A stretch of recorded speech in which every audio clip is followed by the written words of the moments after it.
गोविन्दाय नमो नमः। श्रीकृष्णाय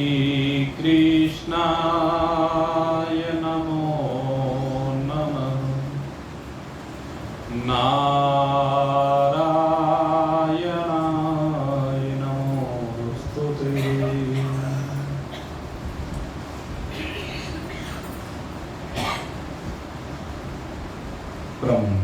प्रेमास्पद भगवत चरणारविंदों में निज चित्त को रमाकर भगवत प्रेम से सरोवर होने के लिए नित्य है निरंतर प्रयासरत जिज्ञासु वृंद भगवान आनंद कंद श्री कृष्णचंद्र के पुनीत पावन अमृतमयी श्रीमद् भगवत गीता स्वरूपिणी वाणी का नित्य है निरंतर हम श्रवण कर रहे हैं। ये वाणी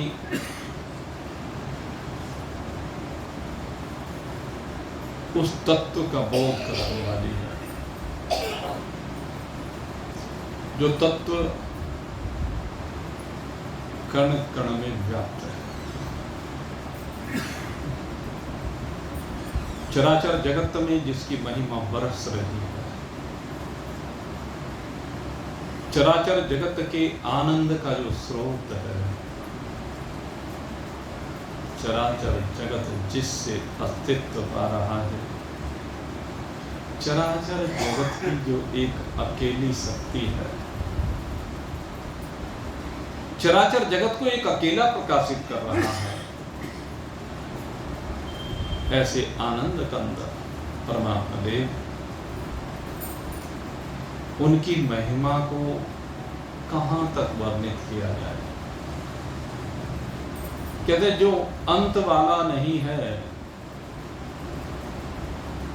जो सीमा में बंधा हुआ नहीं है, वो वाणी के सीमित शब्दों के द्वारा किस प्रकार से व्यक्त किया जा सकता है। लेकिन फिर भी भगवान इशारों इशारों में अपने स्वरूप का वर्णन करते हैं, इस आत्मा का वर्णन करते हैं। ये आत्मा विशेषणों के द्वारा, विशेषण माने जो विशेषता बताए, किसकी? आपकी।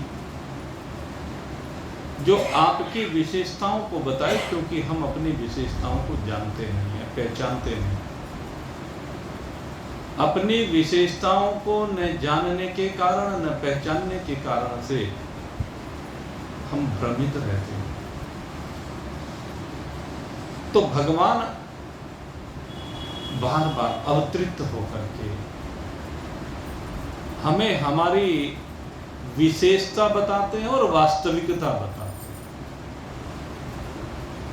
वास्तविकता बताते हुए भगवान कहते हैं कि तू सत्य है, चित्त है, आनंद है।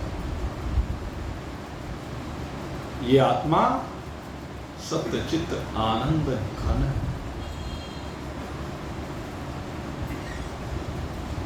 कहते ये आत्मा ही सबको अस्तित्व प्रदान कर रहा है। इस आत्मा से ही सब के अंदर चैतन्यता भास रही है। ये आत्मा ही सबको प्रकाशित कर रहा है। ये आत्मा ज्ञान स्वरूप है। और ये आत्मा कैसा है? कहते हैं ये आत्मा ही ब्रह्म है। अयम आत्मा ब्रह्म। अब भगवान श्री कृष्ण जिस विशेषण की चर्चा कर रहे हैं वो ब्रह्म है। ब्रह्म शब्द का शाब्दिक जो अर्थ होता है वो क्या होता है? व्यापक।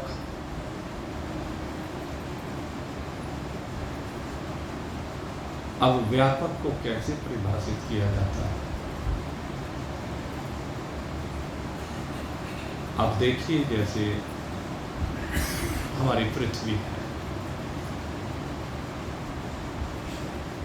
पृथ्वी के ऊपर जब हम चिंतन करते हैं तो पृथ्वी की कुछ सीमाएं बंधी हुई है, सीमाओं में बंधी हुई है पृथ्वी।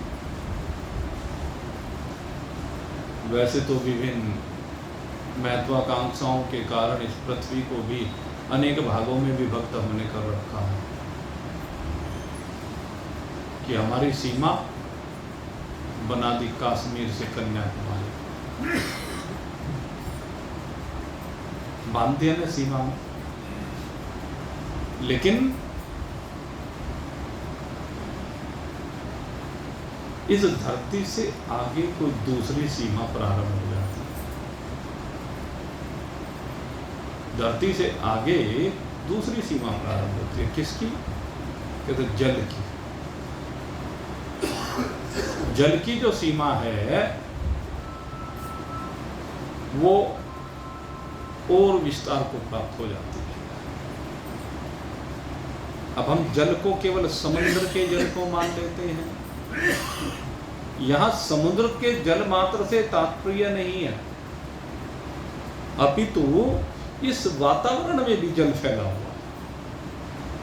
हम जहां बैठे हैं इस वातावरण में भी जल फैला हुआ है। इस वातावरण में पृथ्वी नहीं दिखाई देती, लेकिन जल है। और इस जल का पता कब चलता है? रोज आप प्रैक्टिकल करते हैं, देखते हैं। एक पानी की बोतल, कांच की बोतल जिसके अंदर पानी भरा हुआ हो, उसे फ्रीजर में रख करके, वो जो फ्रीजर में आप उसको रख देते हैं अंदर बर्फ जम जाती है। उस पानी की बोतल को सूखे कपड़े से पोंछ करके खूब अच्छी तरह से सुखा करके उसको कहां रख दीजिए? बाहर कहीं भी रख दीजिए, अपने घर के अंदर रख दीजिए या बाहर धूप में रख दीजिए। आप कुछ ही क्षणों के बाद देखेंगे कि उस बोतल के ऊपर पानी आ जाता है।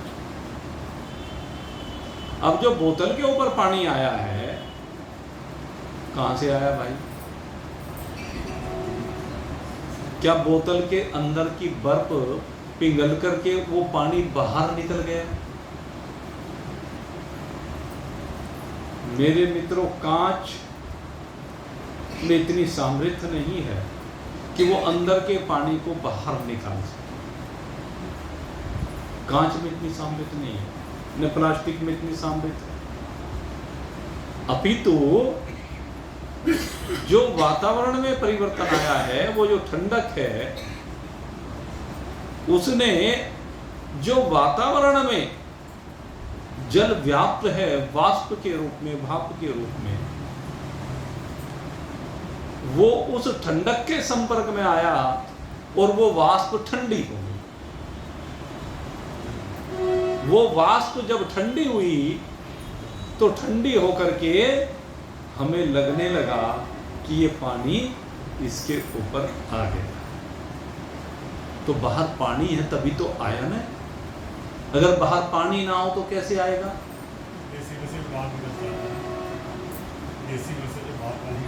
प्रक्रिया ये सारी वही है। तो ये क्या है?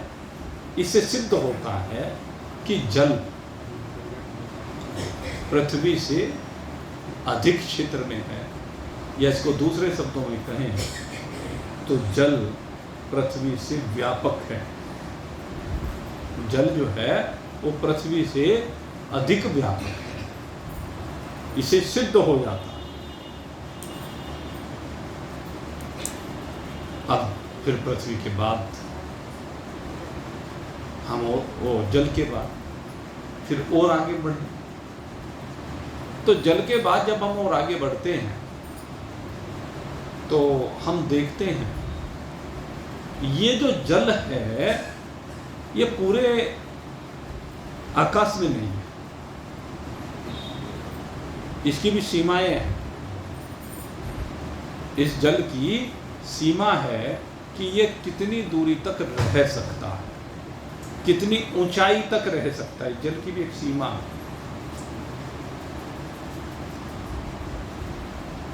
लेकिन इस जल से आगे जो सीमा आती है वो आती है तेज, अग्नि। अग्नि इस जल से बहुत अधिक क्षेत्र में फैला हुआ है। इसलिए हम कहते हैं कि अग्नि जल से अधिक व्यापक है। इससे आगे हम बढ़ते हैं और इससे आगे बढ़ने पर हम देखते हैं कि वायु इस अग्नि से भी अधिक क्षेत्र में फैला हुआ है।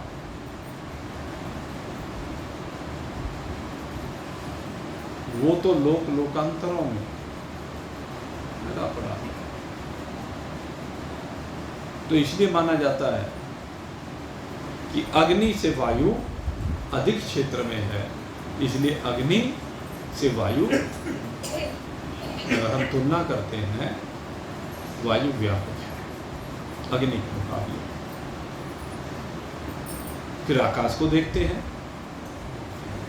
तो आकाश तो सर्वत्र है। ऐसे स्थान है जहां वायु ना हो, लेकिन आकाश सर्वत्र दिखाई देता है। और मानवीय अनुभूति की सामान्यतः सीमाएं इस आकाश तक सीमित हो जाती है और कह दिया जाता है कि आकाश व्यापक है।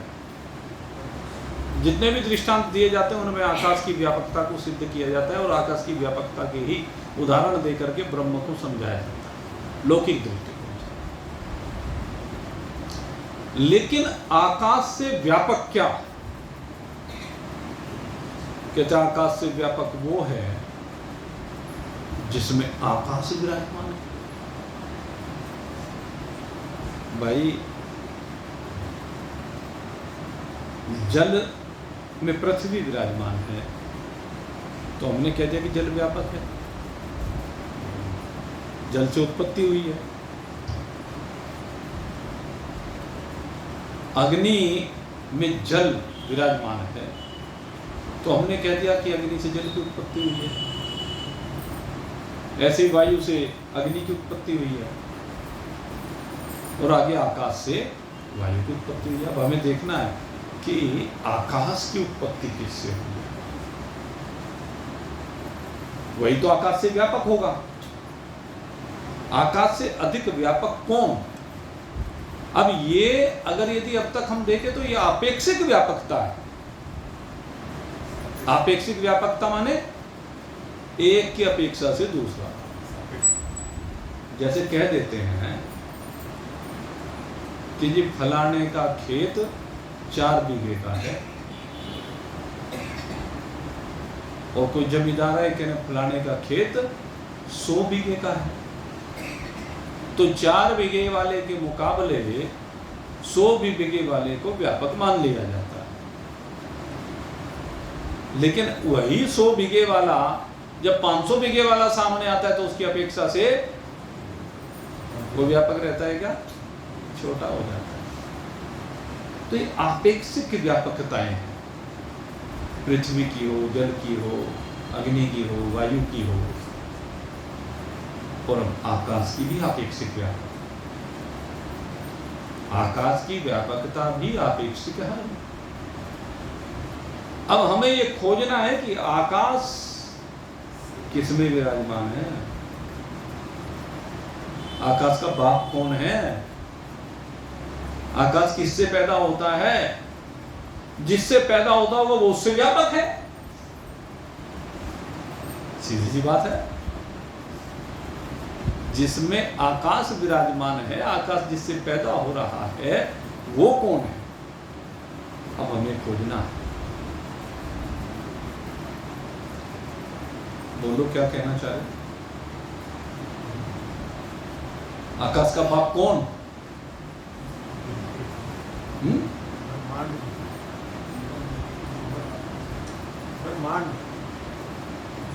सब व्यापक, मतलब जिससे ये सब व्याप्त हो रहे, जिससे ये अपनी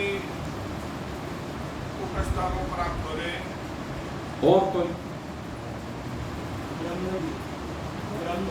और कोई? अभी वहां नहीं पहुंचे। गुणात्मक प्रकृति। असल में क्या है, जब प्रक्रिया आप लोग को बताई जाती है ना, वो प्रक्रिया को भूल जाती है। समस्या यही है। और इसीलिए हम लोग वो पूर्ण चिंतन नहीं कर पाते। हमारा विचार, हमारा ध्यान वो व्यापक नहीं हो पाता। वो क्या है, हमारा जो ध्यान है वो अधूरापन लिए रह जाता है। तो आवश्यकता है पूरी प्रक्रिया को समझने और उसको ध्यान में रखने की। आकाश की जो उत्पत्ति होती है वो होती है तमोगुण से। आकाश की उत्पत्ति तमोगुण से हुई है। जो तम प्रधान प्रकृति होती है, वो तम प्रधान प्रकृति ही आकाश का आधार है। आकाश की उत्पत्ति उस तम प्रधान प्रकृति में हुई है। उस तम प्रधान प्रकृति में बैठ करके ही ईश्वर ईक्षण करता है।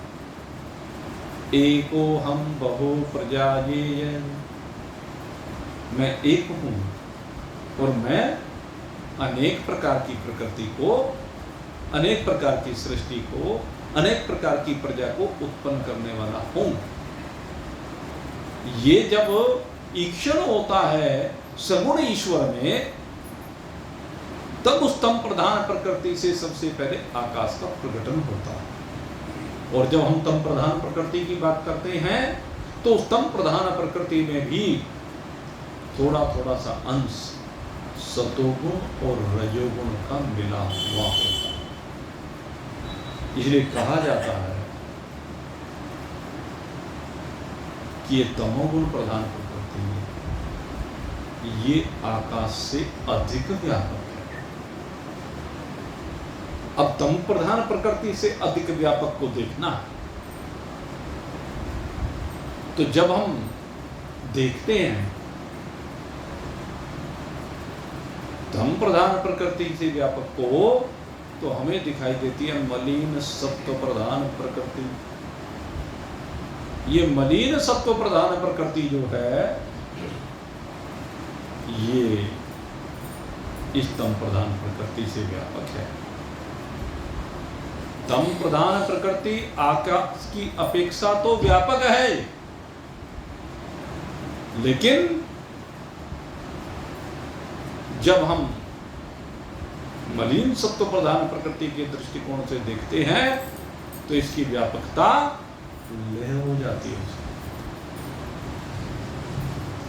और ये जो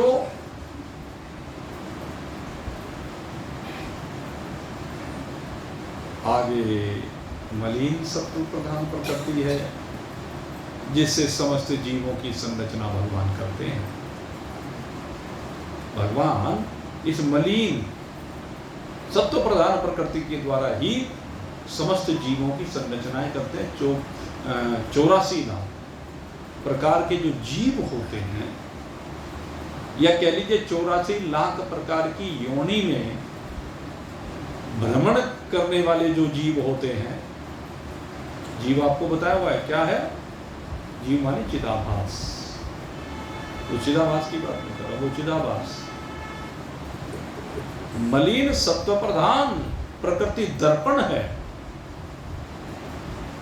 चिदाभास उसमें प्रतिबिंबित होने वाला परमात्मा का प्रतिबिंब है।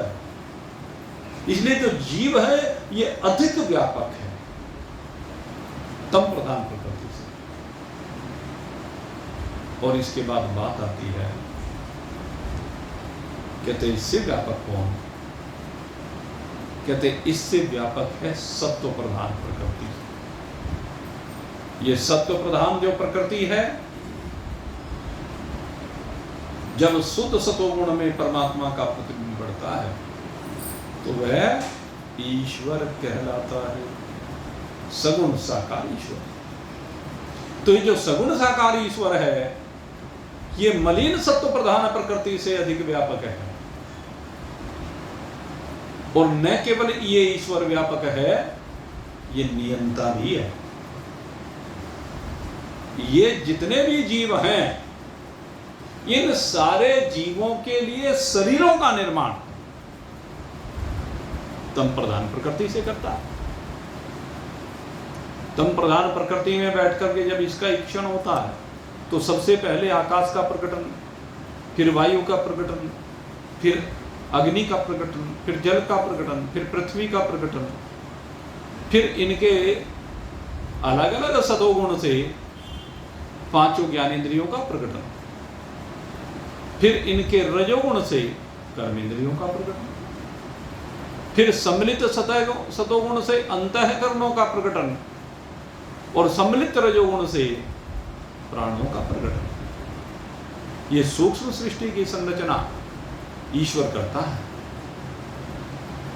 ये जीवों के लिए, जीवों के भोग के लिए ये आगे पंचीकरण करके इनका शरीरों का निर्माण करता है, स्थूल शरीरों का, जिसको भोगायतन कहते हैं, जिसमें बैठ करके ये भोगों को भोगता है जीव। जीव मलिन सत्व प्रधान अविद्या है, उसमें प्रतिबिंबित चेतन, अविद्या में प्रतिबिंबित चेतन वो जीव है। लेकिन उस जीव को बैठने के लिए स्थान चाहिए। जैसे अग्नि को विचरण करने के लिए, अग्नि को अपनी शक्ति दिखाने के लिए यंत्र चाहिए, पंखा चाहिए, कूलर चाहिए, एसी चाहिए, फ्रिज चाहिए, और दुनिया भर की मशीनरियां हैं भाई। अगर यंत्र नहीं होगा तो बिजली कुछ नहीं करेगी, न कहीं प्रकाशित करेगी, न कहीं हवा देगी, न कहीं गर्मी देगी। कब देगी? जब उसे यंत्र मिल जाएगा। ऐसे जीवों को जब शरीर में रूपी यंत्र मिल जाता है तभी वो जीव उस शरीर में बैठ करके कर्मों का कर्ता बनता है और फिर कर्मों का भोगता बनता है। ये है नियम। तो इससे सिद्ध क्या हुआ कि व्यापक कौन हुआ? सबसे अधिक व्यापक इनमें ईश्वर हुआ, सगुण साकार ईश्वर। लेकिन सगुण साकार ईश्वर से भी व्यापक कौन है? इस सगुण साकार ईश्वर से भी व्यापक, देखो कर्म पे आना है, ध्यान रखना। हमें क्रम से आगे बढ़ना है भाई, अपने मन से नहीं। क्योंकि हम व्यापकता के ऊपर जब चिंतन कर रहे हैं तो आपेक्षिक व्यापकताएं हैं। आपेक्षिक व्यापकताओं को हम एक एक करके हटा रहे हैं। हमने पृथ्वी की व्यापकता को जल से हटाया, जल की व्यापकता को अग्नि से हटाया, अग्नि की व्यापकता को वायु से हटाया, वायु की व्यापकता को आकाश से हटाया, आकाश की व्यापकता को तम प्रधान प्रकृति से हटाया, तम प्रधान प्रकृति की व्यापकता को मलिन सत्वगुण प्रकृति से हटाया और मलिन सत्वगुण को शुद्ध सत्वगुण से हटाया, शुद्ध सत्वगुण। तो ये जो शुद्ध सत्वगुणी है, इसमें ईश्वर का जब इसमें ब्रह्म का जब प्रतिबिंब पड़ता है तो इसमें प्रतिबिंबित चेतन वो ईश्वर कहलाता है। अब ईश्वर से बड़ा कौन? माँ बड़ी की बेटा, माँ बड़ी की बेटा, माँ ही बड़ी होती है ना, तो ईश्वर की माँ कौन है? ये जो प्रकृति जिसमें वो प्रकट हुआ है वो उसकी माँ है। ये शुद्ध सतोगुणी प्रकृति ये ईश्वर की भी माँ है, और जो माँ है वो ईश्वर से भी व्यापक है। बहुत सौ ने इसको माया कह दिया, बहुत सौ ने माया कह दिया। ये माया दूसरे रूप में कही गई जब ये ईश्वर से अधिक व्यापक है, लेकिन इसका नियंता ईश्वर ही है। ये यहां पर एक विरोधाभास आता है तो माया का बेटा, हुआ तो माया से पैदा है,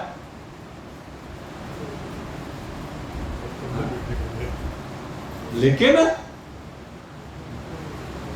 ये जो माया है ये इसके अधीन है, इसीलिए मेरा वो नारायण मायापति कहलाता है। ये मायापति, पति माने जिसके अधिकार में वो है?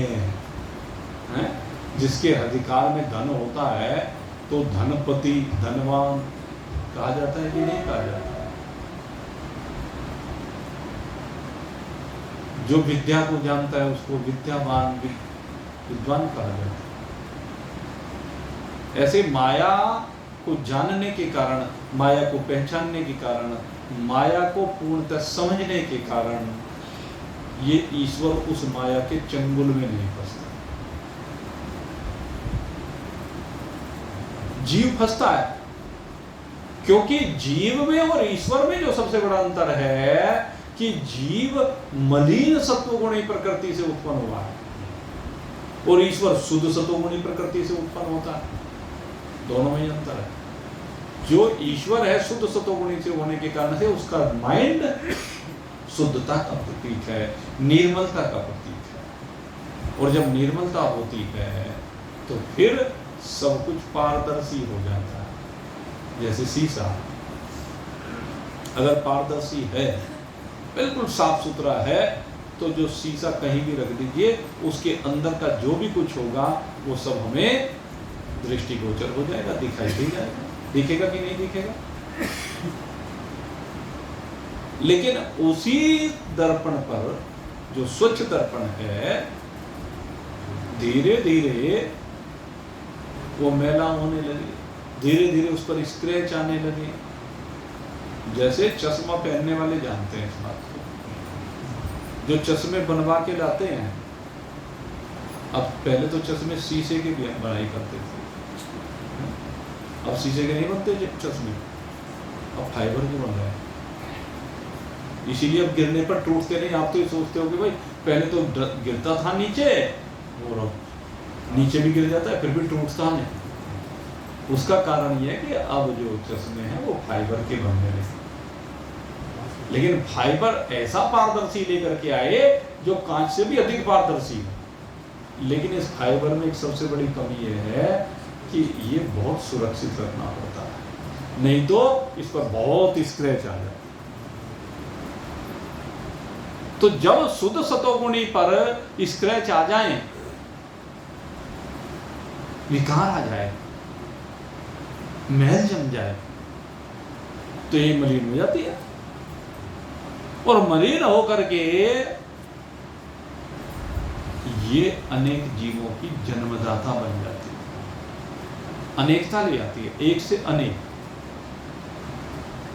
एक ईश्वर है, सत्वगुण में प्रकट है तो एक है। जब शुद्ध दर्पण है एक, तो एक दर्पण में सूर्य एक दिखता है, उसी दर्पण के 1000 टुकड़े कर दीजिए तो सूर्य 1000 दिखते हैं, 1 लाख कर दीजिए सूर्य 1 लाख दिखने लगते हैं, उसके करोड़ों कर दीजिए, अरबों कर दीजिए तो एक ही सूर्य अरबों रूप में दिखने लगेगा। इसी को कहा ममेवांसो जीव लोके जीव वो सनातन।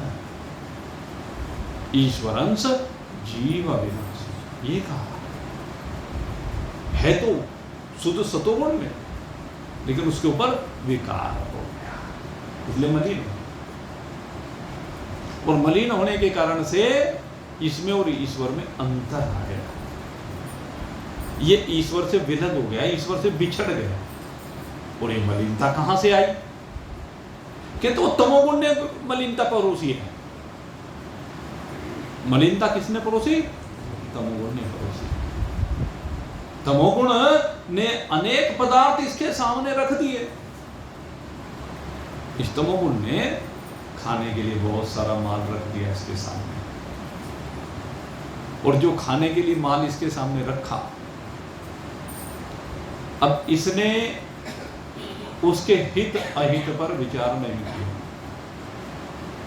और हित अहित पर विचार ना करने के कारण से इसको उन पदार्थों का सही ज्ञान नहीं हो पाया, इसने उन पदार्थों का दुरुपयोग करना शुरू कर दिया। अगर यदि ज्ञान हो जाता तो ये दुरुपयोग ना करता। यह मलिनता के कारण दिक्कत, बुद्धि उतनी काम नहीं करती है, उचित अनुचित का निर्णय नहीं कर पाती है, धर्म अधर्म को भूल जाती है। एक छोटा सा उदाहरण,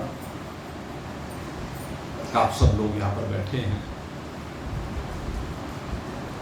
आप लोग सत्संग का श्रवण करते हैं, जानते हैं, लेकिन जानने के बावजूद आप ही लोगों में से बहुत नहीं मान पाते। जैसे जब हम शास्त्रों की, ग्रंथों की, संतों की चर्चा करते हैं तो भोजन के लिए क्या कहा गया, कैसा भोजन करना चाहिए? रस्याश्नेक्तार्दा आहारा सात्विकः प्रियः।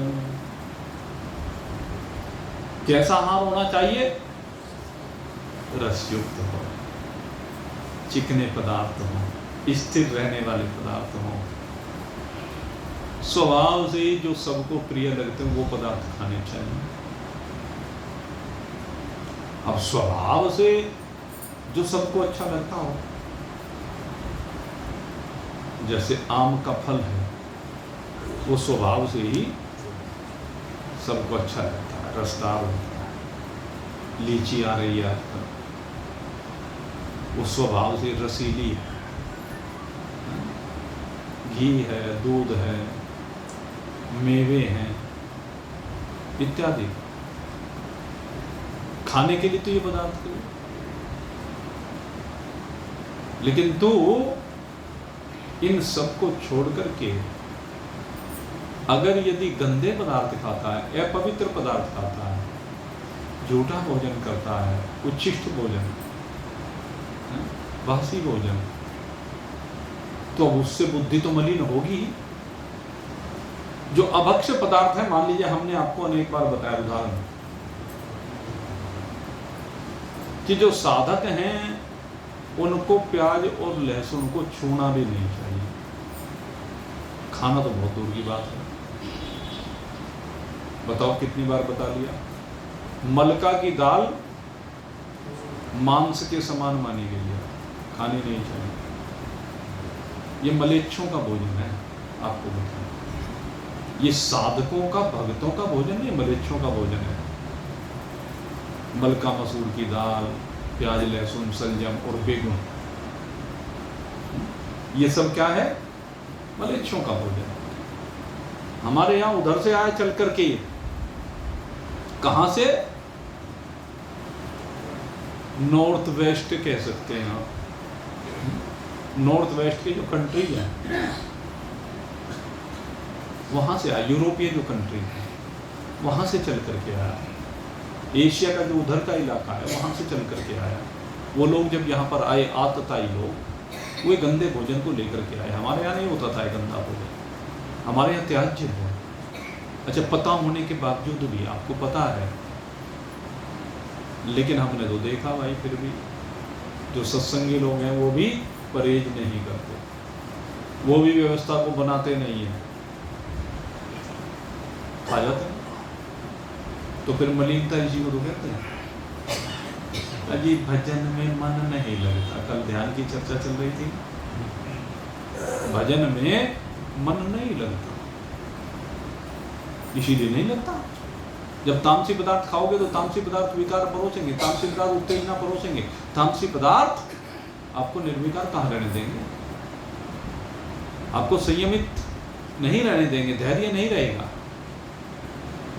इसलिए कहा कि धैर्य रखना है, तभी तो इस व्यापकता का पता चलेगा।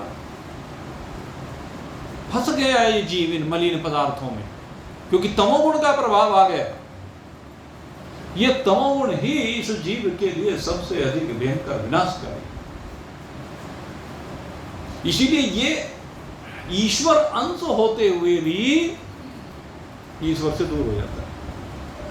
भगवान ने तो कह दिया ईश्वर अंश जीव विनाश।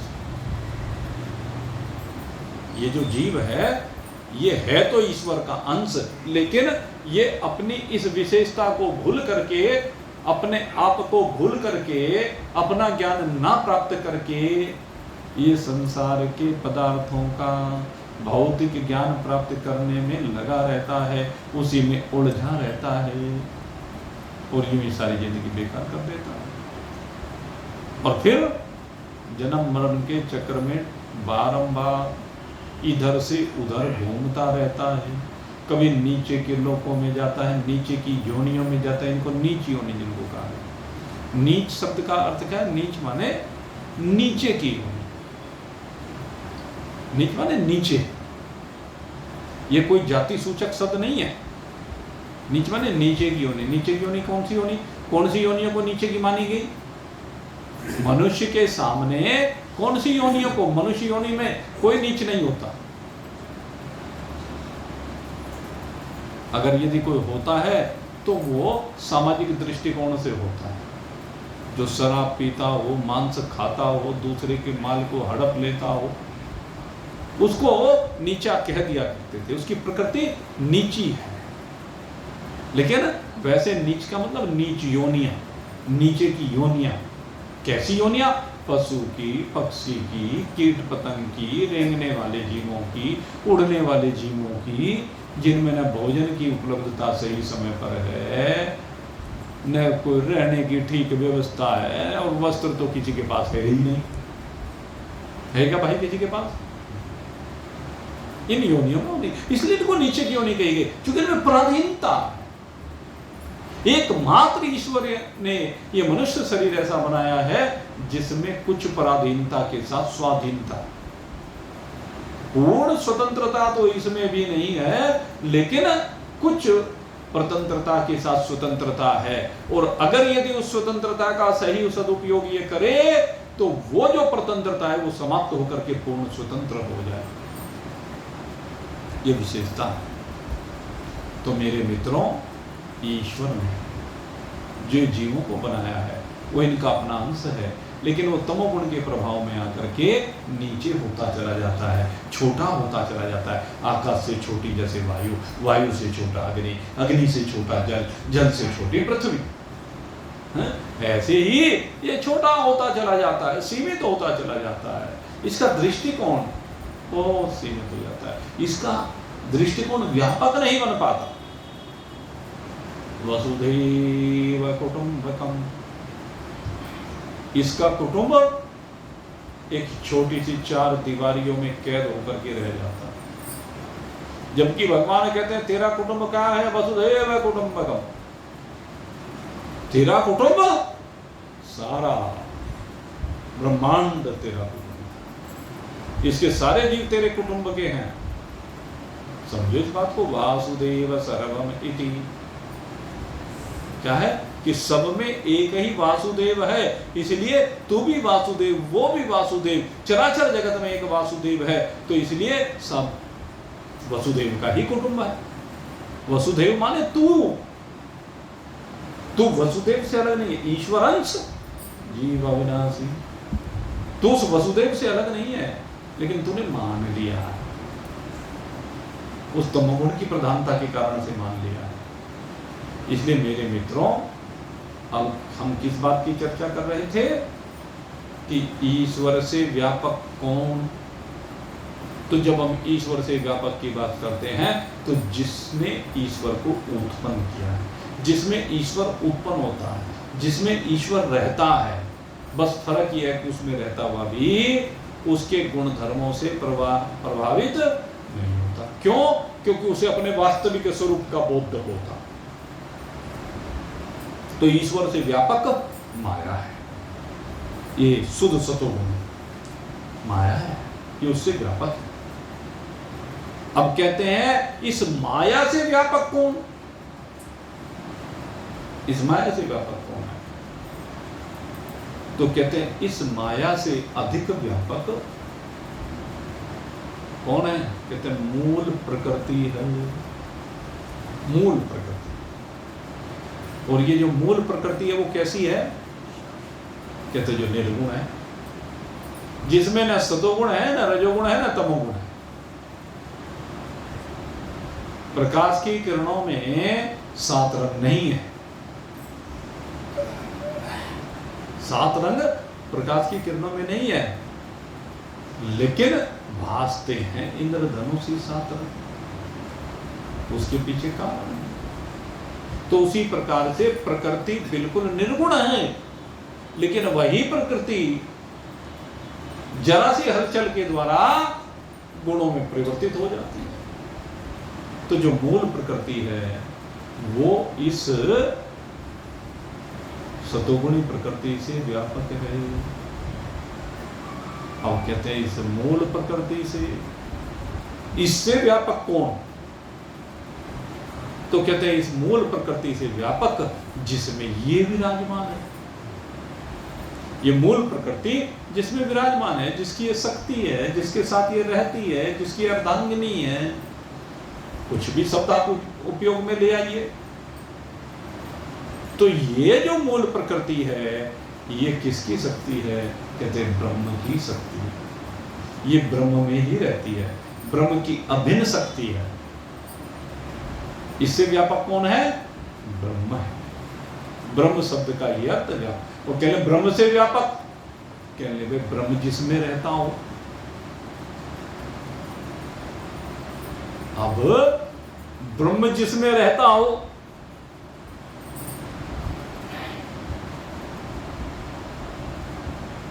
अब ब्रह्म किसमें रहता है? कहते ब्रह्म किसी में नहीं रहता, अपने में रहता है। ब्रह्म किसमें रहता? अपने में रहता है। और ब्रह्म में सब कुछ रहता है। ये सब कुछ ब्रह्म में ही रहता है।